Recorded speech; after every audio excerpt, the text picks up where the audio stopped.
মানিকগঞ্জ ঐতিহাসিকভাবেই বিএনপির একটি শক্ত ঘাঁটি।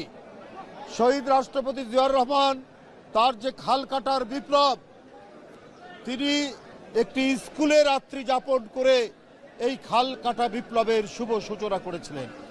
যে খাল কাটা বিপ্লবের মধ্যে দিয়ে আমাদের দেশের মজা হাজা খাল বিল সংস্কার করে বর্ষা মৌসুমে পানি এবং শুকনো মৌসুমে চাষের জন্য জমি চাষের ব্যবস্থা করেছিলেন, যার কারণে বাংলাদেশে খাদ্য উৎপাদন দ্বিগুণ হয়, ৭৪-এর দুর্ভিক্ষের আর পুনরাবৃত্তি হয়নি এবং বাংলাদেশ অর্থনৈতিকভাবে স্বাবলম্বী হয়। এই স্বপ্ন নিয়েই জিয়াউর রহমান মানিকগঞ্জ থেকে খাল কাটার বিপ্লব শুরু করেন। বন্ধুরা আমার, সেই মানিকগঞ্জ যেখানে ৭৯ সালের সময় থেকে ৪টি সিট ছিল, এই ৪টি জাতীয় সংসদের আসন, প্রত্যেকটি নির্বাচনেই ধানের শীষের প্রার্থীরা বিজয়ী হয়েছে। বন্ধুরা আমার, আজকে যিনি আহ্বায়ক আফরোজা খান রীতা আপা, তার বাবা বিশিষ্ট রাজনীতিবিদ এবং উদ্যোক্তা হারুন রশিদ খান মুন্নু এবং এই জেলারই অন্যতম আরেকজন কৃতি সন্তান খন্দকার দেলোয়ার হোসেন, যিনি ছিলেন বিএনপির মহাসচিব, তাদের নেতৃত্বে এই জেলায় যে ধানের শীষের বিপ্লব, সেই বিপ্লবের পতাকা রীতা আপা এখন সেটিকে ধারণ করেছেন এবং তিনি সেটিকে এগিয়ে নিয়ে যাচ্ছেন। শেখ হাসিনার যে দুর্বিষহ দুঃশাসন, এর মধ্যেও তিনি অত্যন্ত যোগ্যতার সাথে মানিকগঞ্জের নেতৃত্ব দিয়েছেন এবং সেখানে অনেক নেতাকর্মী আহত নিহত হয়েছেন, অনেককে গ্রেপ্তার করা হয়েছে, হাজার হাজার নেতাকর্মীকে বিরুদ্ধে মামলা দেওয়া হয়েছে। এই সব কিছু মোকাবেলা করেই এবং নেতাকর্মীর পাশে থেকেই তিনি নেতৃত্ব দিয়েছেন এবং তার নেতৃত্বে আবারও নতুন কমিটি গঠিত হয়েছে। বাংলাদেশ জাতীয়তাবাদী দল আশা রাখে যে তার নেতৃত্বে আরও শক্তিশালী হবে বিএনপি, আরও নতুনভাবে এগিয়ে যাবে বিএনপি। বন্ধুরা আমার, এই দেশে যাতে আর কখনোই ফ্যাসিবাদের পুনরুত্থান না ঘটে, আর যাতে কোনো মায়ের সন্তান হারিয়ে না যায়, আর যাতে মায়ের কোল খালি না হয়, একটি শান্তিপূর্ণ, আনন্দময়, সুখী, সমৃদ্ধ বাংলাদেশ, যে বাংলাদেশে আমরা প্রত্যেকেই স্বাধীনতা সার্বভৌমত্ব রক্ষা করতে পারবো। আমাদের দেশের জনগণ তার যে রাজনৈতিক পরিবর্তনের যে ক্ষমতা, সেই ক্ষমতা জনগণকে ফিরিয়ে দিতে হবে। অর্থাৎ যে ক্ষমতা কেড়ে নিয়েছিল শেখ হাসিনা, অর্থাৎ একটি সরকার কে হবে সেটা সমর্থন দেওয়ার মালিক হচ্ছে জনগণ। শেখ হাসিনা সেটা করেননি, তিনি নিজে ক্ষমতা কেড়ে নিয়েছিলেন ছাত্র জনতার রক্তস্রোতের মধ্যে দিয়ে, রক্তঝরা আন্দোলনের মধ্যে দিয়ে।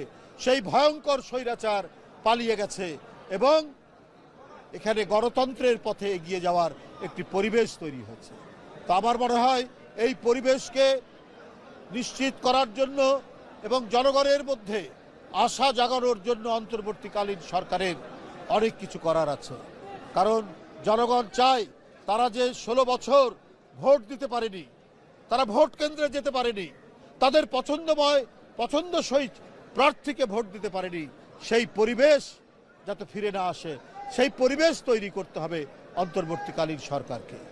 আপনার সংস্কারের নাম দিয়ে তৈরি করা, কি বলে যে এই করব, ধোঁয়াশা তৈরি করে জনগণের দৃষ্টিকে ঝাপসা করা যাবে না।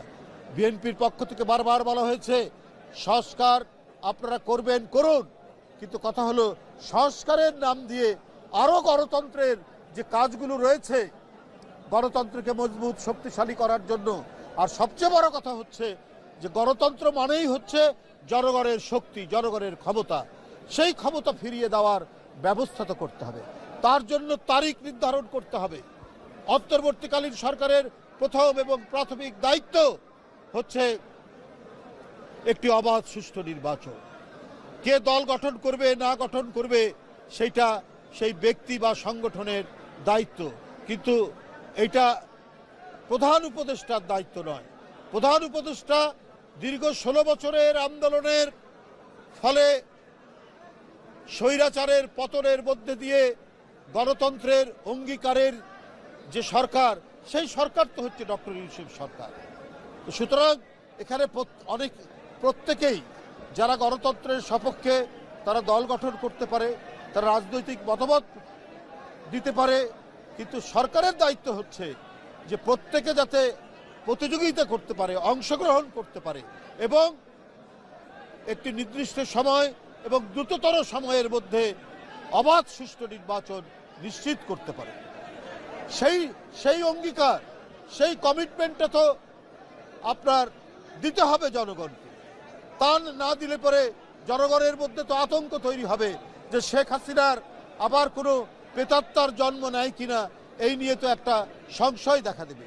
বন্ধুরা আমার, আজকে আমাদের সবার বিশ্বাস যে অন্তর্বর্তীকালীন সরকার যে রক্তঝরা আন্দোলনের মধ্যে দিয়ে যে শিশু কিশোরের লাশের বিনিময়ে আমরা গণতন্ত্রের পথে হাঁটছি, এই গণতন্ত্রের নিশ্চয়তা জনগণের কাছে দেওয়া ডক্টর ইউনূস সাহেবের।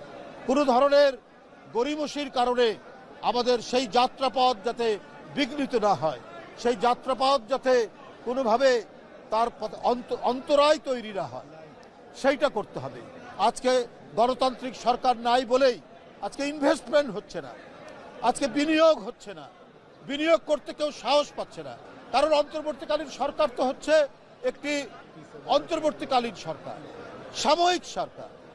তো সুতরাং মানুষ একটা অনিশ্চয়তার মধ্যে আছে, মানুষ একটি ধোঁয়াশার মধ্যে আছে যে কি হয় না হয়। তাই এই অনিশ্চয়তা কাটানোর জন্যও তো আপনার রাজনৈতিক সরকার দরকার। জনগণের ক্ষমতার, জনগণকে ফিরিয়ে দিয়ে জনগণের ইচ্ছার প্রতিফলন সেই সরকারে যাতে ঘটে, সেই পরিবেশ দরকার এবং জনগণের কাছে জবাবদিহিমূলক সরকার ঘটে, সেটা একটি নির্বাচিত সরকারের মধ্য দিয়ে। তাহলে আমাদের অর্থনীতির যে আজকে অনিশ্চয়তা, অর্থনৈতিক যে সংকট, আজকে বিনিয়োগ হচ্ছে না, আমাদেরকে বেশিরভাগ এখন বৈদেশিক ঋণের উপর নির্ভর করতে হচ্ছে। আমরা অভ্যন্তরীণ সম্পদ থেকেও আমরা বিনিয়োগ করতে ভয় পাচ্ছি। আমাদের প্রতিদিন আমাদের যে জাতীয় রিজার্ভ, সেই রিজার্ভ আবার কমতে শুরু করেছে। এইটা তো একটা কালো মেঘ, দিগন্ত রেখায় কালো মেঘ দেখা দিচ্ছে। তো সুতরাং এগুলো দূরীভূত করতে হলে আমাদেরকে অবশ্যই একটি নির্বাচিত সরকারের পথে আমাদেরকে যেতে হবে। তাই বন্ধুরা আমার, আজকে জবাবদিহিতা থাকলে পরে এই যে সরকার সিদ্ধান্ত নিয়েছেন যে প্রতি সিলিন্ডার 12 কেজি গ্যাসের সিলিন্ডারের আপনার 19 টাকা দাম বৃদ্ধি করেছে, এটা তো হতে পারে না। এটা যারা সীমিত আয়ের যারা মানুষ, যারা নিম্ন আয়ের মানুষ, যারা গরিব মানুষ, সিএনজি চালক, রিক্সা চালক, ছোট ছোট দোকানদার, তাদের উপরে তো ভয়ঙ্কর চাপ পড়বে।